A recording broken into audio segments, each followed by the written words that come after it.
대기가 되게 옅어요. 모래 폭풍 같은 것들 치명적으로 우리에게 타격을 입힐 수가 있거든요. 거기다 정착존을 만들기 시작하고 몇천 명, 몇만 명을 이주시켜서 도시를 건설하고 거기서 살게 하겠다. 인류는 왜 화성에 관심을 갖는 것일까요? 과연 그곳에는 생명체가 살고 있기는 한 것일까요? 그럼 지금부터 저와 함께 화성으로 떠나보실까요?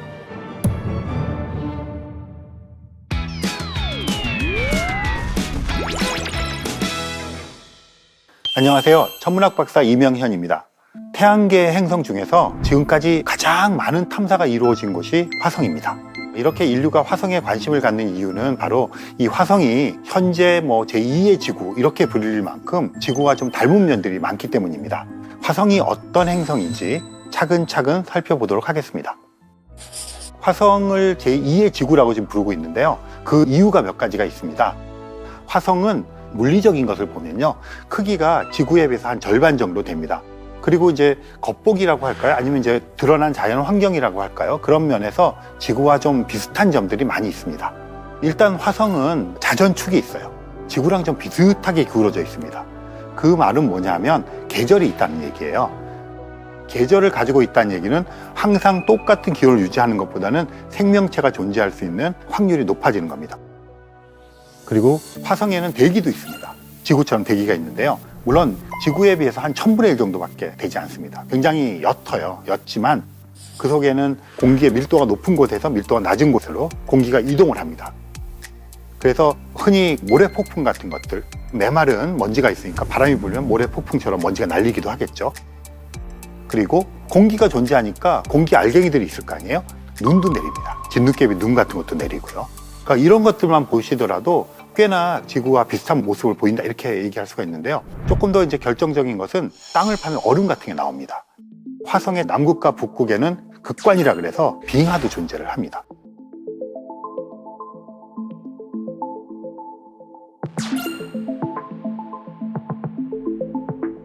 그리고 최근에 인사이트라고 하는 화성 탐사선이 가서 화성에서 지진 같은 것처럼 땅이 움직이는 그런 현상이 일어나는 것도 발견을 했습니다.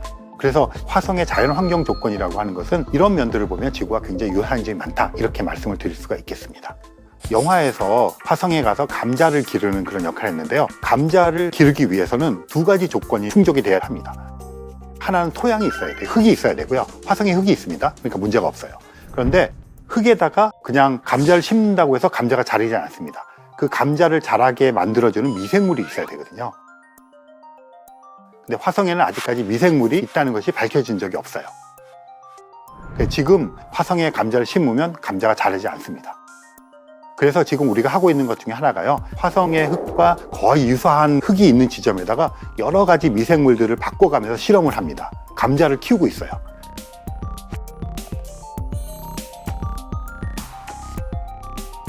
그래서 그 조합이 잘 맞는 미생물들을 가져가서 언젠가 사람이 화성에 가게 되면 화성 표면에 있는 토양에다가 그 미생물을 뿌리고 거기다가 감자를 심어서 길러 보려고 하는 그런 준비 작업을 지구상에서 하고 있습니다.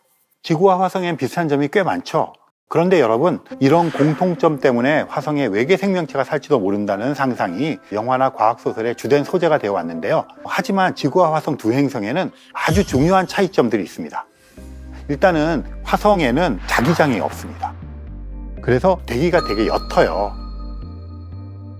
그리고 대부분 이산화탄소로 이루어져 있기 때문에 우리가 화성에 간다고 하더라도 우주복을 입지 않고 그냥 호흡을 할 수가 없습니다. 그게 결정적인 차이점이고요. 또 태양으로부터 날아오는 우주선이라고 부르는 그런 입자들이 있는데 그런 것들이 이제 치명적으로 우리에게 타격을 입힐 수가 있거든요. 그런 것들을 막아줄 자기장이 없기 때문에 화성 표면에서는 그것에 노출이 될 수밖에 없습니다. 그래서 어떤 생명체가 살아가기에 힘든 면이 있죠. 그래서 지구의 생명체 입장에서 봤을 때는 결정적인 차이점이라고 얘기할 수가 있겠습니다.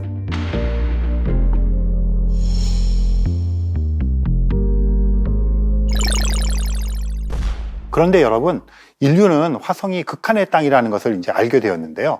왜 화성 탐사와 생명체 존재에 대해서 미련을 버리지 못하는 것일까요? 그건 화성의 표면을 보면 일정 부분 이해하실 수가 있습니다. 화성 표면에는 굉장히 특별한, 특징적인 모습이 눈에 띕니다. 꾸불꾸불한 흔적들이 많이 보이고 있습니다. 바로 물이 흐른 흔적입니다. 화성 전체를 가로지르는 굉장히 큰 자국이 있어요. 그걸 메리너 협곡이라고 부르는데요. 1960년대에 메리너라고 하는 탐사선이 화성 근처를 가서 찍어서 찾아낸 겁니다. 그런데 예전에는 이 흔적이 어떤 다른 원시 행성이 스치고 지나간 것이다, 여러 가지 설이 있었는데, 현재 우리가 받아들이고 있는 교과서적인 정설은 물이 흘렀던 흔적이라고 생각합니다. 그 말은 화성 전체 규모의 물이 흐르는 흔적이 있다는 얘기죠. 그리고 계절에 따라서 화성의 표면 아래에 있던 물이 표면으로 스며 나왔다가 없어지고 하는 것이 반복적으로 관측되는 것이 있습니다. 심지어는 화성의 남극 지하에 8km 정도로 추정되는 액체 상태의 물에 호수가 있다고 하는 보고도 있습니다. 물론 확인이 되어야 되는 문제고요. 그래서 이 화성에서의 물의 흔적이 발견된 것은 생명체가 지금도 살고 있거나 또는 한때 살았다고 하는 그런 증거가 될 수 있기 때문에 과학자들은 다른 천체에서 액체 상태의 물을 찾으려고 그렇게 노력을 하고 있습니다. 그런데 과학자들이 화성의 미생물이나 또는 과거에 이제 생명체가 살았을지도 모른다고 추측을 하고 있는데, 물 이외에 또 다른 강력한 증거가 있습니다. 바로 메탄가스의 존재입니다. 이 메탄가스가 지구상에서 발생하는 것은 크게 두 가지입니다. 하나는 가축들의 어떤 음식을 먹고 소화를 시키는 다음에 그 메탄가스를 트림을 하거나 방귀를 껴서 내뿜는데 결과물로서 메탄가스가 발생을 하고요. 그리고 일부는 유성이 떨어질 때 생긴다든가 화산 활동에 의해서 생긴다든가 이런 것들에서 생기기 시작합니다. 그런데 화성에서 다량의 메탄가스가 주기적으로 발생하는 것이 관측이 되었어요. 그러면 메탄가스가 나올 수 있는 원인은 생명체에 의한 것, 그 다음에 유성 같은 게 떨어질 때 또 화산 활동인데, 화성에서의 화산 활동은 미비합니다. 그래서 화성에서 메탄가스가 나올 수 있는 원인은 미생물이나 박테리아가 아닐까, 이런 생각을 하고 있거든요. 그리고 그들은 어디에 있을까? 땅을 파면 액체 상태의 물이 있는 그곳에 있지 않을까, 이렇게 생각을 하고 있어요. 그래서 현재 많은 탐사선들의 목표가 땅을 파서 그 속에 존재하는 메탄가스를 만들어내는 미생물이나 박테리아를 발견하는 데 초점이 맞춰지고 있습니다. 우주를 향한 인류의 가장 원대한 꿈 중에 하나를 꼽으라면 테라포밍이라고 하는 것이 있었습니다. 즉 화성을 지구처럼 만들어서 이주하자, 그런 꿈을 꾸고 있었는데요. 화성에 대기와 물을 조성하고 사람이 살 수 있는 환경을 만들고 거기서 이제 농작물을 재배하고 도시를 건설한다, 그런 목표를 가지고 있었습니다. 하지만 이런 규모의 전 화성적인 테라포밍은 기각된 지가 오래됐고요. 지금은 그런 것이 아니라 화성의 일부 지역에 기지를 짓고 그 기지 속에 들어가서 인류가 살아가는 그런 정도의 정착을 목표를 삼고 있습니다.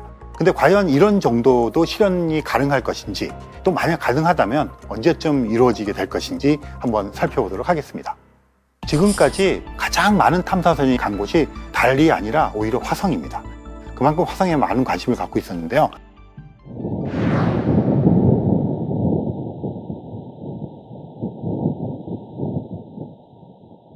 그렇게 많은 무인 탐사선들이 가서 관측을 했음에도 불구하고 아직까지는 사람이 타고 간 탐사선은 간 적이 한 번도 없습니다. 그래도 우리가 흔히 나사라고 부르는 그곳에서 화성에 인간을 보내기 위한 노력을 굉장히 많이 하고 있습니다. 2030년대 말 2040년쯤에 화성에 탐사대를 보내겠다, 이런 계획을 가지고 있는데요. 사실은 이런 아이디어가 나온 것은 1960년대부터 나왔습니다. 근데 계속해서 지연되는 거죠. 그 이유는 생명 유지 때문입니다. 달까지 아폴로 로켓이 가는데 한 3일 정도가 걸리거든요. 근데 화성까지 가는 데는 6, 7개월을 잡아야 됩니다. 그래서 가서 활동하고 돌아오는데 거의 500일이 넘는 시간이 투여돼야 되거든요. 그러니까 고립된 우주선 속에서, 고립된 기지에서 살아내야 되는 것, 또 식량 문제도 있겠죠. 산소 호흡하는 문제도 있겠죠. 연료 문제도 있겠죠. 굉장히 많은 생명을 유지해서 갔다가 와야 되는 것들이 다 이렇게 결부되어 있잖아요. 그래서 살아서 가서 살아서 돌아올 수 있다고 하는 것이 확실해져야만 미 항공우주국 나사 같은 곳에서 공식적으로 보내는 거죠. 이렇게 미 항공우주국 나사의 계획이 지금 계속 미루어지고 있는 입장인데요. 희망적이라고 하나 할까요? 좀 도발적인 소식이 들려오고 있습니다. 기존에는 미국 나사를 비롯해서 다른 나라들이 화성에 유인 우주선을 보내는 계획을 이제 주도를 하고 있었는데요. 2010년 이후에 민간 기업들이 이 여정에 동참을 하게 되었습니다. 최근 들어서 민간 기업들의 화성 이주 계획이 여러 군데서 나타나고 있는데요. 흔히 3파전이라고 얘기를 합니다. 바로 스페이스X의 일론 머스크, 버진 갤럭틱의 리차드 브랜슨, 블루 오리진의 제프 베이조스, 이렇게 3파전이라고 얘기하는데, 화성에 관해서는 지금 현재 스페이스X의 일론 머스크가 원톱 체제로 치고 나가고 있는 입장입니다. 이 일론 머스크는 2018년에 자기가 타고 다니던 자동차에 마네킹을 태워서 자기가 만든 로켓을 쏴가지고 화성으로 자동차를 보냈습니다. 일론 머스크의 의지를 표명한 것입니다. 화성을 보내겠다. 그리고 2025년, 6년 무렵에 화성에 무인 탐사선을 보내겠다는 거예요. 그래서 거기다 무인 탐사선을 보내서 일단 궤도 체크 같은 걸 하고 2030년대 중반이 되면 사람을 태워서 화성으로 보내서 거기다 정착존을 만들기 시작하고 2050년대가 되면 몇천 명, 몇만 명을 이주시켜서 거기다가 도시를 건설하고 살게 하겠다. 이렇게 구체적인 계획을 세우고 있고, 그것을 위해서 지금 스타쉽이라고 하는 몇백 명이 탈 수 있는 우주선을 개발하고 있습니다. 물론 이 민간 기업에서 하게 되면 장점과 단점이 있죠. 민간에서는 조금 더 도전적으로 할 수가 있고요. 그리고 의사결정 구조가 굉장히 단순하기 때문에 어떤 것들을 빨리빨리 할 수 있는 이런 장점이 있습니다. 그런데 미국 나사는 굉장히 복잡한 의견들이 수렴이 되어야 되는 기관이기 때문에 그야말로 생명의 유지가 99.9999% 담보되지 않으면 발사하지 않을 거예요.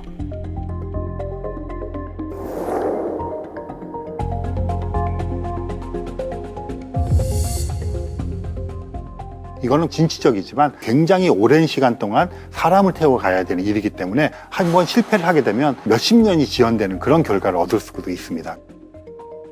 그래서 2040년 무렵에 일론 머스크의 스페이스X를 비롯한 민간과 미국 나사를 비롯한 여러 나라들이 동시다발적으로 화성에 유인 탐사선을 보낼 것을 기대하고 있지만, 항상 사람이 관련되어 있는 이런 탐사들은 지연이 되어 왔던 것들도 역사가 증명해 주는 것이기 때문에 조금 안전하게 얘기하자면 2050년대 정도가 되어야 실질적인 그런 유인 탐사가 일어나지 않을까 하는 것들이 보수적인 의견인 것 같습니다. 인류가 지구 이외에 발을 디딜 곳은 아직까지는 달뿐입니다. 하지만 이제 우주 여행은 물론 화성으로의 이주까지 상상이 가능한 시대가 왔습니다. 어쩌면 여전히 SF 소설처럼 실현 가능성이 없는 것처럼 보이지만 우리는 이미 태양계 시대의 서막을 울리고 살아가고 있다고 생각을 합니다. 이 모든 계획은 머지않아서 가까운 미래에 현실로 이루어질 것으로 생각되고 있습니다. 우리가 태양계 이야기를 하다 보면 자연스럽게 우주에 대해서 더 많은 의문을 품을 수밖에 없는데요. 드넓은 우주에 과연 태양과 같은 별은 하나뿐일까? 그리고 지구처럼 생명체가 살 수 있는 행성은 또 어디에 있을까? 이런 의문을 풀기 위한 시작점이 바로 외계 행성을 찾는 일입니다. 외계 행성 그러는데요. 근데 이 외계라는 단어가 이럴 때는 이렇게 쓰이고 저럴 때는 저렇게 쓰입니다. 예를 들어서 행성이라는 거는 이제 태양 주위에 있는 수성, 금성, 지구, 화성, 목성, 토성, 천왕성, 해왕성을 행성이라 그러잖아요. 근데 태양계 바깥에 또 다른 태양계 같은 게 있을 거 아니에요? 이런 것들을 다른 태양계 또는 항성계 이렇게 부르는데, 다른 태양계에 속해 있거나 또는 별과 별 사이에 막 떠돌아다니는 애들이 있어요. 그런 것들을 외계 행성이라고 부릅니다. 그러니까 이때 외계는 태양계 바깥이라는 뜻이에요. 또 한편은 우리가 외계인이란 말 쓰잖아요. 또는 외계 생명체. 그때의 외계는 지구 밖이라는 뜻입니다. 화성에서 생명체가 발견되면 그건 외계 생명체예요. 은하라는 게 있습니다. 태양계 같은 것들이 수천억 개가 모인 집단을 우리 은하라고 부르는데요. 우리 은하 말고 다른 은하를 우리말로는 외부 은하 그렇게 부릅니다. 근데 일본에서는 외계 은하 그렇게 부르거든요. 이때의 외계란 말은 우리 은하 바깥을 또 외계라 그럽니다. 그러니까 이 외계란 말이 사실은 통일되어서 쓰는 말이라기보다는 각각의 상황에 따라서 다르게 쓰이고 있다, 그렇게 말씀을 드리겠고요. 우리가 얘기하는 외계 행성에서 이 외계는 태양계 바깥이다, 그렇게 생각을 하시면 되겠습니다. 그렇다면 외계 행성은 언제 처음 발견됐을까요? 펄사라고 하는 천체가 있는데, 펄사라고 하는 천체는 중성자별이 굉장히 빨리 도는 천체를 펄사라고 부릅니다. 1992년에 거기 펄사 천체 주변에서 행성이 발견이 됩니다. 그래서 그게 공식적으로는 최초로 발견되고 공인된 외계 행성으로 기록이 되어 있습니다. 그런데 이게 펄사라고 하는 천체는 태양 같은 이런 주계열성이라고 부르는 그런 일반적인 천체가 아니어서 그때 행성이 발견되긴 했지만 이건 굉장히 특별한 경우일 거야 라고 생각하는 사람들이 많이 있었어요. 그러다 1995년이 되어서 주계열성 주변에서 행성이 발견이 됩니다. 그래서 어떤 사람들은 1995년을 행성 관측 발견의 원점을 삼는 사람들도 있습니다. 그렇게 해서 이제 발견이 되기 시작했고요. 2009년에 케플러 우주 망원경이라고 하는 외계 행성을 관측하고 발견하는 전용 망원경이 생기기 시작하면서 발견되는 외계 행성의 숫자가 기하급수적으로 늘기 시작합니다. 그래서 2023년 2월 기준으로 보면 외계 행성의 숫자가 5,000개가 넘어서 5,307개 정도로 기록이 공식적으로 되어 있는데, 한 행성계에서 1개 이상, 2개, 3개, 4개 이렇게 발견되는 게 많이 있거든요. 그래서 행성계로 따지면 3,910개의 행성계가 있고, 그러다 보니까 각양각색의 외계 행성들이 발견이 됩니다. 목성보다 훨씬 커서 우리가 핫주피터라고 부르는 게 있습니다. 뜨거운 목성. 왜냐하면 핫주피터가 위치한 위치는 마치 수성 같은 위치를 하는 거예요. 그러니까 가까우니까 뜨겁겠죠. 그래서 뜨거운 목성 이렇게 부르는 것도 있고, 지구보다 2~3배 정도 큰 태양성 크기에 준하는 슈퍼지구라고 하는 것도 발견이 많이 되고 있고요. 그래서 우리는 태양계만을 볼 때는 안쪽에 작은 암석질의 행성들이 있고 바깥쪽에 거대한 기체 행성들이 이렇게 있는 것을 왜 그렇게 이루어져 있는가 하는 것들을 설명하는 게 태양계 형성 이론인데요. 외계 행성을 발견하다 보니까 그 순서가 목성보다 큰 게 수성 위치에 있고 막 이렇게 뒤죽박죽 돼 있는 것이 되게 많은 거예요. 그 말은 태양계 형성 이론보다 더 포괄적인 행성의 형성 이론이 있을 것이고, 그것에 특정한 조건이 되었을 때 태양계 같은 행성계가 형성되었을 거다, 이렇게 우리가 생각해 볼 수 있잖아요. 그런데 지금은 어떤 단계냐면, 태양계 형성 이론을 바탕으로 지금까지 발견된 외계 행성계들의 물리적인 특성 분포를 바탕으로 이 외계 행성계라고 하는 것은 그냥 외계자를 빼버리고 전체를 행성계란 말로 해서 통틀어서 이 전체를 설명할 수 있는 통합된 행성계 이론을 만들려고 하고 있습니다. 그런데 외계 행성을 관측을 하는 과학적인 목적을 크게 나누는 2가지가 있는데요. 이 행성들의 형성 이론을 우리가 알고 싶은 기원에 대한 문제가 있고요. 또 한 가지 굉장히 중요한 것은 생명에 대한 것입니다. 왜 그러냐면, 우리가 알고 있는 생명체가 존재하고 있는 천체가 지구잖아요. 그럼 지구에서 생명체가 존재하는 양상을 보니까 생명체가 존재하기 위한 조건들이 있어요. 하나는 액체 상태의 물이고요. 또 에너지가 있어야 되잖아요. 이런 것들이 생명의 조건이거든요. 그래서 이런 생명의 조건 중에서 이제 자연 조건이 형성되는 것들이 갖춰져 있는 행성들을 찾으려고 하고, 그러다 보니까 이제 지구와 질량도 비슷하고 이런 것들을 찾아내기 위한 것들을 많이 합니다. 골디락스 존이라고 하는 게 있어요. 사실은 골디락스 존이라는 말을 관용적으로 많이 씁니다만, 저는 골디락스 존이라는 말보다는 거주 가능 지역 또는 서식 가능 지역, 영어로는 해비터블 존, 이 말을 더 쓰는 것이 좋다고 생각하는데, 태양계로 말하자면 수성이나 금성은 너무 뜨거워서 바다가 존재하기 힘들고, 토성하면 너무 추워서 액체 상태의 물이 흐르는 바다가 존재하지 못하는데, 지구 정도 되면 온도가 적절해서 표면에 액체 상태의 물이 존재한다. 이거는 이제 말하자면 지구와 비슷한 행성들 우리가 많이 발견을 했는데, 지구랑 비슷한 행성들 중에서도 해비터블 존, 거주 가능 지역에 속하는 행성들을 직접적으로 찾아보려고 노력합니다. 그리고 실제로 그런 행성 중에서는 거주 가능 지역에 속하는 것들이 굉장히 많이 있는데요. 그래서 이런 것들을 뽑아서 외계 행성 명예의 전당 이렇게도 얘기하기도 하고, 어떤 숫자를 먹였습니다. 예를 들어서 현재 지구와 환경 조건이나 자기별로부터 떨어진 거리라든가 이런 것들이 완벽하게 똑같다, 그럼 1.0입니다. 그런 것들은 어떻게 보면 가장 지구와 가깝고 지구 생명체 같은 생명체가 존재할 수 있는 후보들이다, 그렇게 생각할 수가 있겠죠.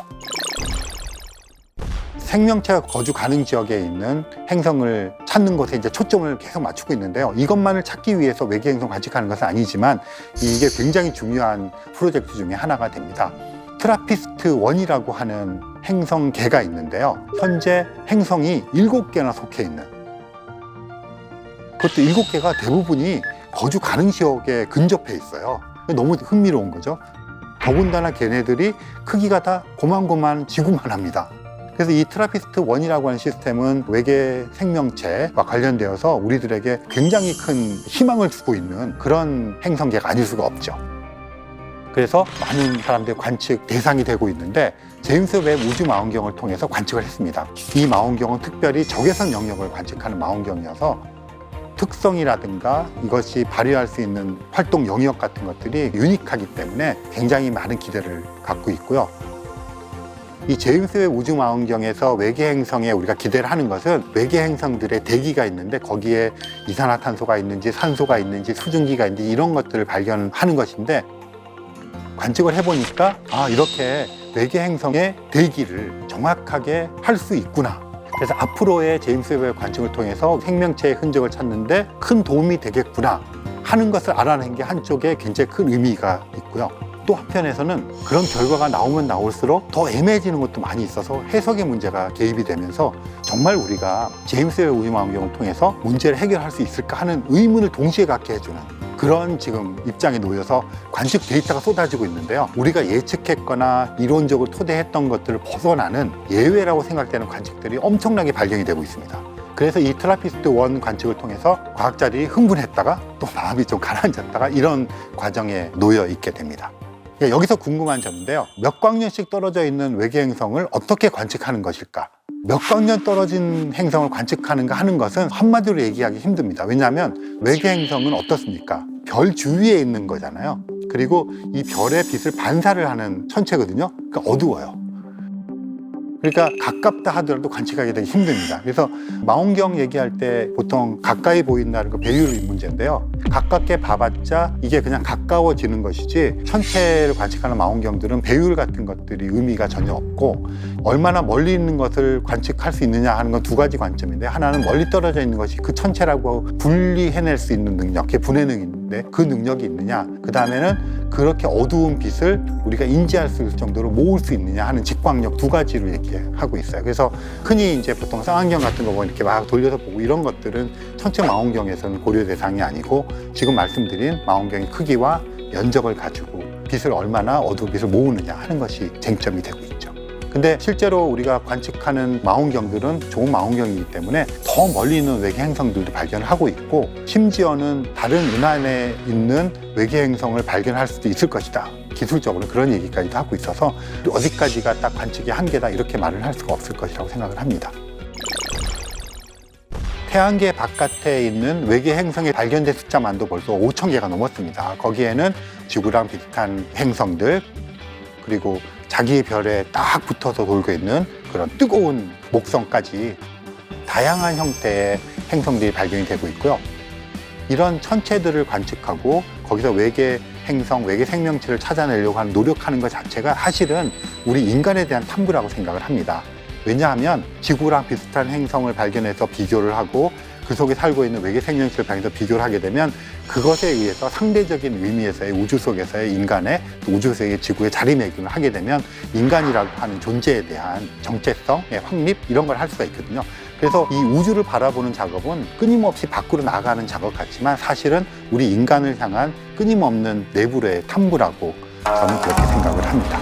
항상 듣는 질문들이 있어요. 우주에 정말 외계인이 있습니까? 외계인, 즉 외계 생명체에 대한 수많은 미스터리와 음모론들이 아주 많이 있는데 그 궁금증을 밝혀낼 과학적 첫걸음에 대해서 한번 얘기를 해볼 건데요. 바로 외계 생명체가 살 수 있을 만한 외계 행성을 찾아내는 일, 과연 이 드넓은 우주에서 제2의 지구를 찾는 일이 가능할지 지금부터 알아보도록 하겠습니다.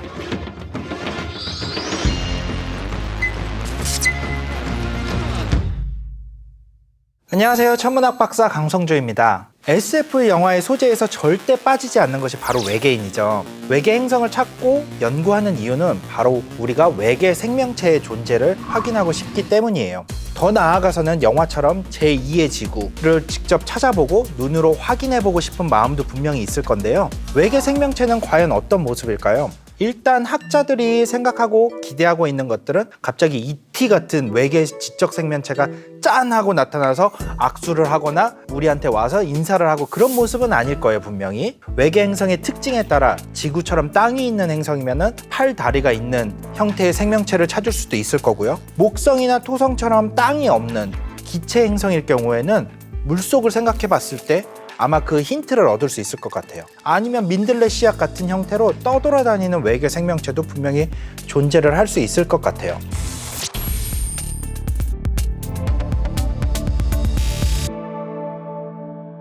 외계 생명체와 외계 행성의 외계는 사실 약간은 같으면서도 다른 의미를 지니고 있어요. 외계 생명체에서의 외계는 지구를 기준으로 했을 때 지구 밖에 있는 생명체를 의미를 하는 거고요. 외계 행성의 외계는 태양계 너머에 다른 별을 돌고 있는 행성을 뜻하는 뜻의 외계라는 의미예요. 그래서 예를 들어서 태양계, 우리 수, 금, 지, 화, 목, 토, 천, 해 이렇게 8개의 행성과 그 바깥쪽에 혜성과 소행성들이 많이 있는 카이퍼 벨트, 그리고 넓게 보면 태양 중력의 영향으로 인해서 얼음 덩어리와 수많은 혜성이 위치하고 있는 오르트 구름이라는 것이 있는데, 이 오르트 구름까지를 태양계라고 부를 수 있다면은 우리 태양계와 같이 다른 별을 돌고 있는 다른 많은 행성들, 즉 태양계 바깥에 있는 별을 돌고 있는 행성들을 우리는 외계 행성이라고 부르는 거예요. 우리 태양계에서 외계 생명체가 높은 확률로 존재를 하고 있을 후보 중에 하나는 목성의 위성 유로파입니다. 그런데 만약 유로파에서 외계 생명체가 발견이 된다면 외계 생명체라고 부를 수가 있겠죠. 지구 바깥에서 발견이 됐기 때문에. 하지만 외계 행성에서 발견이 된 것은 아니에요. 우리 태양계의 식구이기 때문에 외계 행성에서 발견된 것은 아니게 되겠죠. 이렇게 외계 생명체와 외계 행성에서 각각 의미하는 외계의 의미가 조금씩은 다르다라는 것을 한번 여러분들 알아주었으면 좋겠습니다. 그럼 우리 태양계가 아닌 외계 행성을 연구하는 이유는 뭘까요? 외계 행성을 연구하는 이유는 우리 태양계가 우리 우주에서 특별한 존재가 아닌 기본적인 단위라는 것을 천문학자들이 알고 있기 때문이에요. 그리고 또 그것을 검증하기 위한 노력의 일환으로 외계 행성을 찾고 있는 거고요. 태양계에서 지구와 같은 곳은 우리 지구가 유일하다는 것이 탐사를 통해 확인이 되었어요. 지구와 닮은 행성이 만약 다른 별에도 있다면 그 별에도 외계 생명체가 살고 있지 않을까? 그래서 우리 태양계 바깥에서 우리 지구와 같은 행성을 찾아보자 하는 것이 바로 외계 행성을 연구하는 가장 중요한 이유 중에 하나가 되겠습니다. 외계 행성 탐사를 통해 단순히 우리가 알고 있는 행성의 특징이 태양계 내에서만 한정이 되어 있는 것이 아니고 우리 태양계에는 없는 슈퍼 지구형 또는 거대 가스형, 이런 모든 형태의 외계 행성들이 우주에 대한 인류의 지평의 확장에 큰 도움이 될 거고요. 2019년도에는 외계 행성 탐사에 대한 내용으로 노벨 물리학상을 수상했을 정도로 과학계의 요즘 중요한 연구 분야 중에 하나입니다. 그럼 우리는 도대체 언제부터 외계 행성에 대해서 궁금해했을까요? 아주 고대 시대 때부터 우리 우주관을 지배했었던 것은 프톨레마이오스의 우주관으로 대표되는 천동설입니다. 즉 지구를 중심으로 태양을 비롯한 모든 행성, 별, 우주에 떠있는 모든 천체가 우리 지구를 중심으로 돌고 있다는 뜻인데요. 하지만 우리가 바라보는 천체 현상에는 천동설로 설명할 수 없는 여러 가지 천문 현상들이 존재를 했습니다. 예를 들면 금성의 모양이 바뀌는 현상이라든지 화성의 움직임이 한쪽으로 가다가 다른 방향으로 바꿔서 이동을 한다는 화성의 역행, 이런 것들이 가장 대표적인 천동설로 설명할 수 없는 현상들인데요. 하지만 인류가 지적으로 연구를 하기 시작한 대부분의 시간을 천동설이라는 개념을 가지고 지배를 해왔어요. 따라서 이 천동설 자체가 상당히 버리기 어려운 사상이었습니다, 당시에는. 하지만 이 천동설을 설명하기 위해 천체들의 궤도를 이상한 모양으로 변형을 시켜서 또 설명을 하기도 해요. 천동설을 버릴 수 없었기 때문에. 하지만 이런 천동설의 오류를 바로잡기 위해서 코페르니쿠스가 발상의 전환을 하기 시작하는데 1529년 본인이 직접 지은 책 천체의 회전에 관하여라는 책을 짓게 됩니다. 이 책을 통해서 지동설이라는 것을 주장을 하게 되는데요. 이에 따라서 항성, 즉 별이죠. 항성과 행성이라는 개념이 등장을 하기 시작합니다. 지동설에 따라서 우리 태양계가 유일하게 행성을 가진 시스템이 아니라는 견해가 등장을 하게 되었고요. 16세기에 일반 대중들한테 잘 알려지지 않은 이탈리아의 천문학자이자 철학자인 지오다노 브루노인데, 이분은 당시 코페르니쿠스의 열렬한 신봉자였어요. 그래서 그는 당시에 관념적인 생각으로 이 우주는 무한하다는 것을 주장을 했었고, 이 무한한 우주 속에 우리와 같은 세계, 즉 우리와 같은 태양계가 엄청나게 무한으로 존재할 것이다라는 생각을 했었습니다. 그리고 대표적으로 이에 관한 의견을 기록으로 남긴 사람이 있는데 바로 18세기의 천문학자 토머스 라이트입니다. 1750년 그의 저서 우주를 바라보는 독창적인 이론 또는 새로운 가설이라는 책이 있는데, 다른 별을 돌고 있는 행성, 즉 외계 행성의 가설을 정립을 했었고요, 이 책에서. 그리고 우리와 같은 태양계가 우리 태양계의 밖 다른 곳에서도 형성이 되어 있을 것이라는 가설로 기록으로 남겨놨습니다. 이것이 인류 역사에 기록되어 있는 최초의 외계 행성에 대한 개념을 설명한 자료 중에 하나가 되겠습니다. 외계 행성의 종류는 여러 가지로 나눌 수가 있는데 우리 태양계에는 크게 두 가지로 나눌 수가 있어요. 암석형 행성, 기체형 행성 이렇게 두 가지로 나눌 수가 있는데 외계 행성을 연구하고 발견이 됨에 따라 이 두 가지뿐만 아니라 여러 가지 다른 종류의 행성들이 발견이 되는 것을 알 수가 있었거든요. 지구보다 조금 더 큰 하지만 기체도 있고 암석도 있는 슈퍼지구형, 우리 해왕성과 같은 해왕성형도 있고 그다음에 목성보다 몇 배가 더 큰 거대 가스형으로 이렇게 크게 네 가지 형태로 나눌 수가 있는데 슈퍼지구형은 우리 태양계에는 없는 형태의 행성인데요. 지구보다는 무겁고 해왕성과 같은 가스형 행성보다는 가벼운데 암석과 가스가 공존을 하고 있는 형태의 행성입니다. 그리고 여러분께 특히 소개해주고 싶은 외계 행성의 형태가 하나 있는데, 그러니까 다른 태양계를 어떠한 별을 주기적으로 돌고 있는 것이 아니고 이 우주 전체를 정처 없이 떠돌아다니는 떠돌이 행성인데요. 이 떠돌이 행성은 보통 두 가지 경우로 만들어진다고 해요. 보통 별이 만들어지는 과정과 같이 가스 구름에서 수축을 하면서 흔히 말하는 별이 되는 재료가 모이다가 별이 될 정도로 충분하게 물질들이 모이지 못해서 별이 되지 못하고 거대한 행성이 되는 경우가 떠돌이 별이 될 수가 있고요. 이런 경우에는 목성의 몇 배의 크기를 가지고 있을 수가 있습니다. 이렇게 떠돌이 행성이 생겨나는 경우와 우리 태양계와 같이 일반적인 행성계에서 어떠한 이유로 인해서 예를 들어서 다른 떠돌이 행성이 왔다든지 아니면 행성과 행성의 거대한 충돌이 일어났다든지 이러한 외부적인 이유로 인해서 중력적으로 그 항성 시스템을 벗어나게 되는 경우죠. 이렇게 벗어나게 돼서 정처 없이 우주를 떠돌아다니게 되는 경우가 있는데, 이러한 떠돌이 행성이 지구만한 크기부터 목성의 몇 배, 수십 배 정도까지 되는 크기를 가지고 있을 수가 있는데, 이러한 크기를 가진 떠돌이 행성들은 우리 은하계에서 수십억 개가 있을 것으로 추정이 되고 있습니다. 그럼 외계 행성은 어떻게 발견을 했을까요? 지금 4,500여 개가 발견이 되었다고 했는데, 먼저 가장 좋은 방법은 뭘까요? 직접적으로 보는 방법이겠죠. 기본적으로 외계 행성은 아주 멀리 있고 또 그 주위를 돌고 있는 별보다 몇백만 배 이상 어둡게 됩니다. 따라서 목성이나 금성의 사진을 찍는 것처럼 쉬운 일이 아니에요. 이 현상은 마치 우리가 햇빛이 아주 강한 날 우리 주위에 햇빛 때문에 아무것도 보이지 않을 때 선글라스를 끼게 되면은 주위의 물체들이 그때서야 비로소 보게 되는 거죠. 이 방법을 크로노그래피라고 부르는데, 그 가운데 돌고 있는 강한 별빛을 인공적으로 가려서 주위에 별을 돌고 있는 행성이 있는지를 관측을 하게 되는 것이 직접 관측을 하는 방법입니다. 그 다음 방법이 하나가 바로 시선 속도 측정법인데요. 별과 행성이 공전을 할 때는 서로가 모두 중력적으로 묶여 있기 때문에 별과 행성 사이에 작용하는 중력은 같지만 그 무게가 서로 다르게 됩니다. 그래서 행성은 별 주위를 크게 돌게 되고 별도 마찬가지로 행성 주위를 도는데 그 무게 중심이 안쪽에 있기 때문에 그 무게 중심을 중심으로 별이 약간 아주 작게 회전을 하게 돼요. 그래서 이 작게 별이 공전을 할 때 이 별빛이 우리의 시선 방향에서 멀어지면은 별빛이 적색으로 이동을 하면서 파장이 길어지게 되고요. 또 가까워지면은 파란색 쪽으로 옮겨오게 되면서 파장이 짧아지게 됩니다. 이러한 현상을 도플러 효과라고 하는데요. 이와 같이 별의 미세한 움직임을 통해 별이 행성을 가지고 있는지 몇 개를 가지고 있는지 그 크기가 얼마가 되는지를 알 수가 있습니다. 또 미시 중력 렌즈 측정법이라는 것이 있는데, 알버트 아인슈타인의 가장 유명한 이론, 시공간에 대한 개념을 이용을 해서 중력을 설명한 이론이죠. 큰 천체는 공간을 크게 휘어지게 하고 작은 천체는 작게 휘어지게 하는데, 이러한 공간의 휘어짐은 빛을 왜곡시키고 방향을 바꾸게 됩니다. 이렇게 빛의 휘어짐은 재밌는 현상을 만들어내게 되는데요. 바로 중력에 의한 공간의 휘어짐이 마치 돋보기와 같이 빛을 일시적으로 모았다가 다시 퍼지게 하는 역할을 하게 됩니다.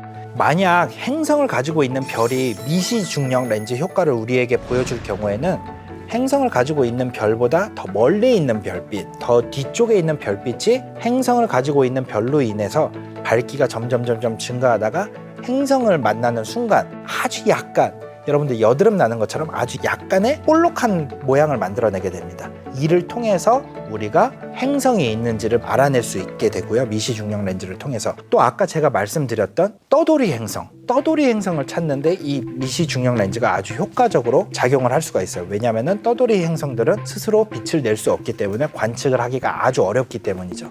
그래서 이 미시 중력 렌즈 효과를 통해서 떠돌이 행성들도 많이 발견을 할 수가 있습니다. 또 다른 방법 중에 하나면서 아주 성공적인 방법인 바로 측광법이라는 것이 있는데요. 이 행성의 그림자를 이용하는 방법인데요. 여러분들 일식을 보신 적이 있죠? 일식은 여러분들이 경험할 수 있는 최고의 천문현상 중에 하나인데, 다른 별에 있는 행성이 공전하고 있는 그 별 앞을 지나갈 때 별빛이 감소하게 됩니다. 이때 감소하는 양은 매우 적은 양의 감소를 하는데, 관측 장비의 우수성, 관측 장비 기기들의 발달로 인해서 아주 작은 양의 빛의 감소도 찾아낼 수가 있어요. 그래서 별빛이 얼마나 증가하는지, 별빛이 얼마나 감소를 하는지를 알아내는 광도곡선이라고 부르는 그래프를 통해서 별빛이 어떻게 변하는지를 찾아냅니다. 가장 효과적이면서 가장 널리 쓰이고 있는 방법이 바로 이 측광법이라는 방법입니다. 그럼 이런 외계 행성을 직접 탐사해 볼 수 있는 계획은 있을까요? 2021년 말에는 2021년 12월이죠. 12월로 얼마 전에 확정이 되었는데 JWST, 제임스 웹 우주 망원경이라는 것이 발사가 되게 됩니다. 이 발사를 통해서 외계 행성의 정밀한 대기를 분석을 할 수가 있게 되는데요. 액체 상태의 물의 존재를 알아볼 수 있고요. 또 대기 분석을 통해서 외계 생명체의 가능성도 확인을 해볼 수가 있게 됩니다. 2016년도에 브레이크스루 스타샷 프로젝트라는 것이 시작이 되었습니다. 러시아의 과학자이자 러시아의 사업가인 유리 밀러라는 분이 계세요. 이분이 같이 스티븐 호킹, 칼 세이건의 미망인이신 앤드리아, 다이슨 스피어의 개념을 설립한 프리만 다이슨 박사 등 많은 분들이 참여를 해서 지구에 레이저 기지를 건설을 하게 됩니다. 손톱 정도의 크기가 되는 우주선에다가 아주 큰 우주 돛대를 달아서 이 레이저 기지에서 일시적으로 우주 돛대에 레이저를 발사를 해서 가속을 시키는 거죠. 빛의 20% 정도까지 가속을 시키게 됩니다. 그러면 매우 빠른 속도로 가속을 하기 때문에 우리 한 세대 내에, 이번 세대 내에 관측 결과를 볼 수가 있을 것이라고 기대가 되고요. 목적지는 바로 프록시마 센타우리입니다. 프록시마 센타우리까지 직접 관측 계획을 가지고 있어서 계획대로라면은 앞으로 50년 정도 후에 프록시마 센타우리 그리고 그 주위를 돌고 있는 외계 행성의 관측 데이터를 직접 받아볼 수 있을 것이라고 기대를 하고 있어요. 그럼 과연 우리는 이 넓은 우주의 유일한 존재일까요? 칼 세이건의 주도로 나온 사진이 하나 있습니다. 바로 창백한 푸른 점이라는 사진인데요. 이 사진에 보이는 작은 점, 이 작은 점이 바로 지구입니다. 우리가 살고 있고 우리의 고향이라고 부를 수 있는 지구인데, 적어도 아직까지는 생명을 간직할 수 있는 유일한 장소예요. 적어도 가까운 미래에 우리 인류가 다른 행성에 이주를 할 수 있는 행성은 아직 없습니다. 검증이 되지 않았기 때문에. 그렇기 때문에 이 사진을 통해서 인류가 느끼고 있는 자만이 얼마나 어리석은지 잘 알 수 있습니다. 또한 인류의 고향인 지구가 우주에서 한 점 보잘것없는 것처럼 다른 세상이 존재할 수 있다는 믿음, 그게 바로 우리가 외계 행성을 연구하고 탐사하는 이유가 아닐까 생각합니다.